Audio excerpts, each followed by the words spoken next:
Hoje a gente vai falar sobre a Proclamação da República, que aconteceu no dia 15 de novembro de 1889. E a gente vai falar como ela aconteceu, quais são os motivos dela acontecer e por quê.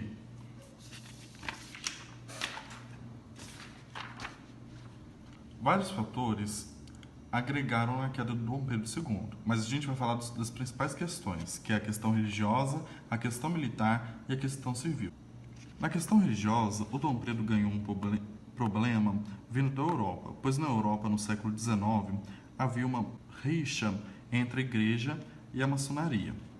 Com isso, um papa chamado Pio IX decretou a Bula Sílabus ou Bula Silabus, que dizia que a maçonaria era algo ruim.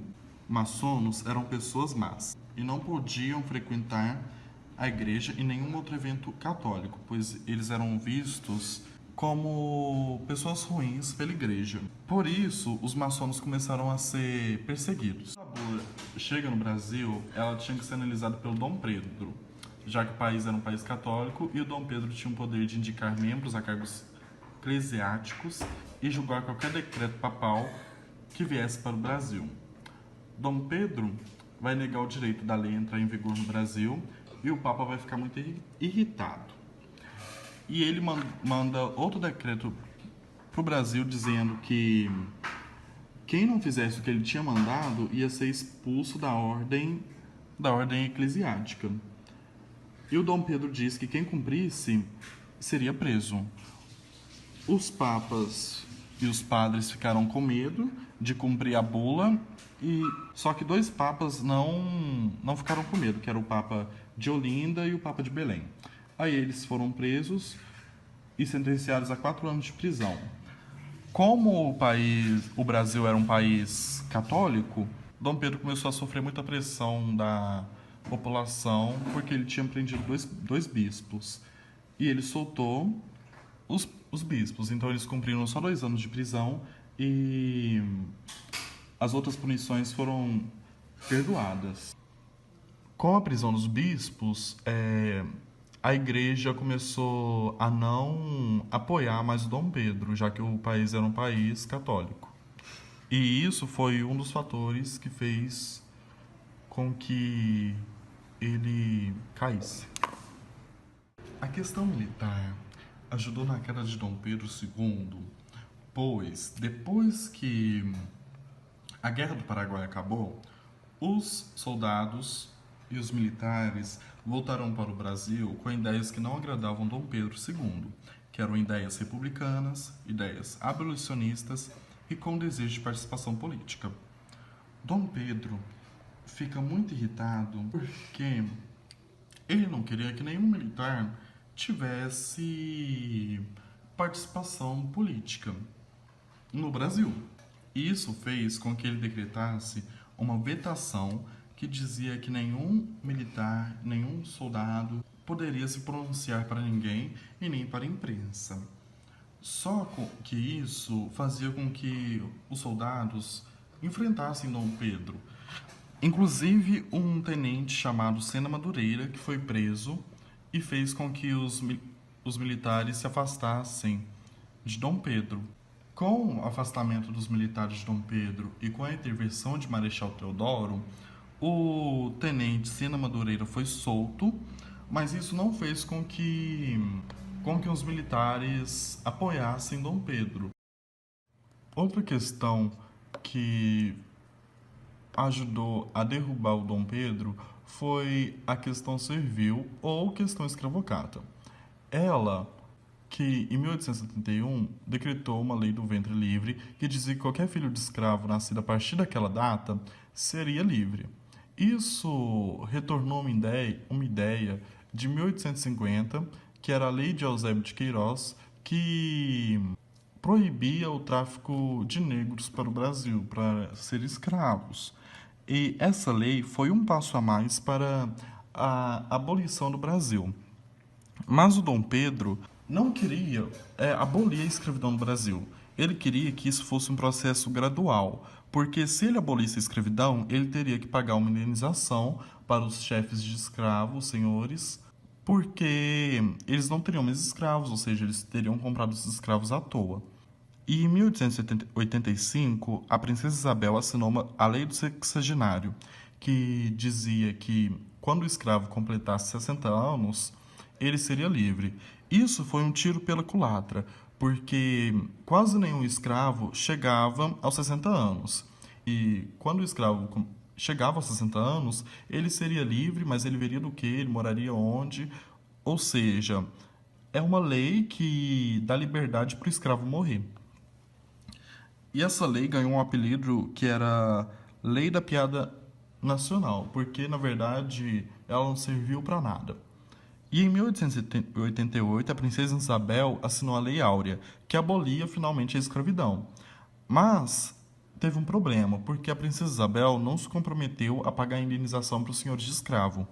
E isso irritou bastante os senhores de escravo, porque eles não iam receber indenização pelos seus escravos, e eles foram para republicano. Ou seja, a partir desse momento, o Dom Pedro perdeu o apoio das três principais fontes de apoio que ele tinha, que era o apoio religioso, o apoio dos militares e o apoio dos senhores de escravo.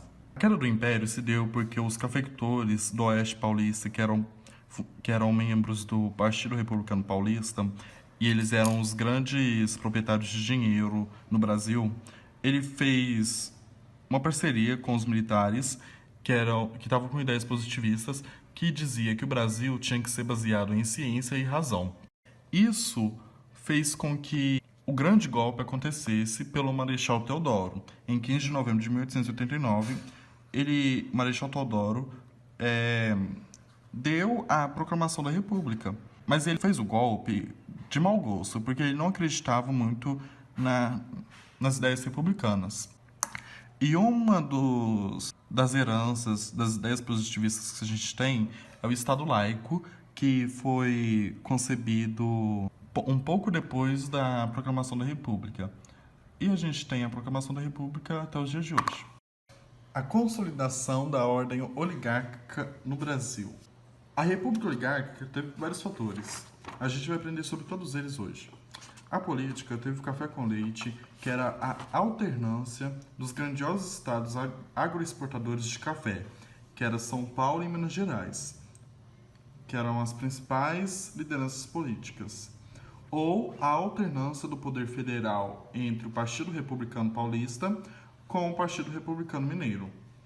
A política dos governadores era a troca de favores entre o governo federal e o governo estadual, como a questão financeira, pagamento de dívidas ou encargos políticos. O coronelismo era o poder político que influenciava as pessoas na área rural. É o poder dos latifundiários, dos fazendeiros, que influenciavam a vida da população rural. E eles obrigavam as pessoas a votar, que era o famoso voto de cabresto. Isso influenciava na corrupção também, que como não era uma coisa espontânea, não era por livre arbítrio, eles infringiam a política. A economia na República Oligárquica no Brasil, ela era movida principalmente por agroexportação, porque o Brasil era o principal exportador de café, borracha, e ele vivia principalmente da zona rural.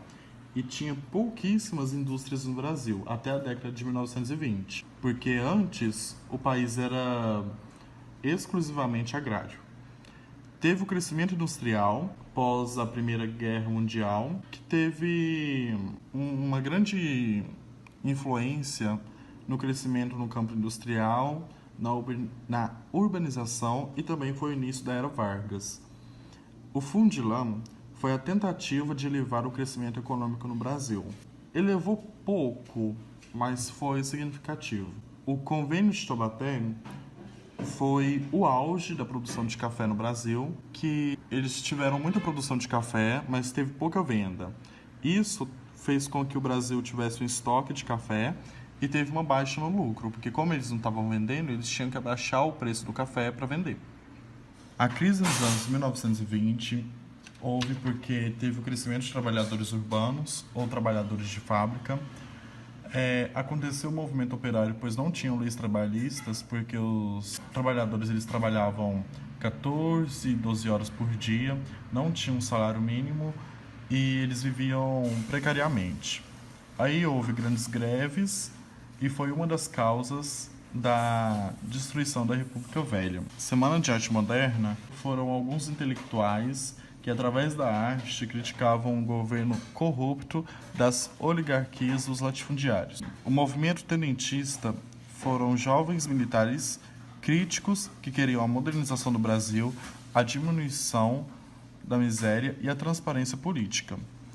A crise de 1929 foi a crise do capitalismo que houve nos Estados Unidos, e como os Estados Unidos eram um dos grandes compradores de café no Brasil, a crise chegou aqui também.